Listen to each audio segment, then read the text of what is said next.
పల్నాడు జిల్లా గురజాల నియోజకవర్గం పిడికిరాళ్ల టీడీపీ ఆఫీసులో గురజాల ఎమ్మెల్యే ఎరపతినేని శ్రీనివాసరావు సమావేశం నిర్వహించారు. ముందుగా సీఎం రిలీఫ్ ఫండ్ చెక్కులను 51 మంది లబ్ధిదారులకు 42,34,920 రూపాయలు అందజేశారు. ఇక తర్వాత 2019 నుంచి 24 మధ్య కాలంలో వైసీపీలో చేరిన అరాచకాలు ఆర్థిక పతనం పరిస్థితుల నుంచి ఆంధ్రప్రదేశ్ ఇప్పుడిప్పుడే కోలుకుంటుందని బయటపడుతుందని అన్నారు. అయితే దేశ విదేశాల నుంచి పారిశ్రామికవేత్తలు ఆంధ్రప్రదేశ్ ప్రభుత్వంపై నమ్మకంతో రాష్ట్రంలో పెట్టుబడి పెట్టడానికి ముందుకు వస్తుంటే ఈ వైసీపీ వాళ్ళు పెట్టుబడులు పెట్టకుండా రాకుండా ఉండేలా విశ్వ ప్రయత్నాలు చేస్తున్నారని ఎరపతినేని శ్రీనివాసరావు తెలిపారు. సంస్థ మన ఆంధ్రప్రదేశ్ వైపే మొగ్గు చూపింది.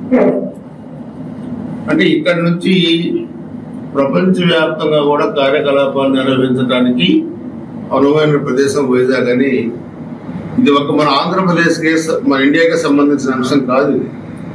సో ఈరోజు ఐటీ నిపుణులు మొత్తం కూడా ప్రపంచవ్యాప్తంగా కూడా ఇంత పెద్ద భారీ పెట్టుబడి ఒక రాష్ట్ర ప్రభుత్వానికి రావడం అనేది చరిత్రలో లేదు.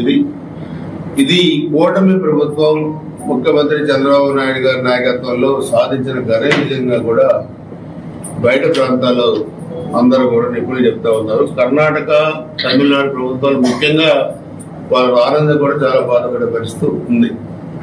కానీ ఇక్కడ వైసీపీ మారించున్నారు. ఇక్కడ వాళ్ళకి అసలు రాష్ట్రాలను పెట్టుబడి రాకూడదు, వాళ్ళ టైంలో లాగా అలకలోలం కావాలా, శాంతి ఉండాలా, డెవలప్మెంట్ జరగకూడదు, అన్ని రాకుండా విశ్వ ప్రయత్నాలన్నీ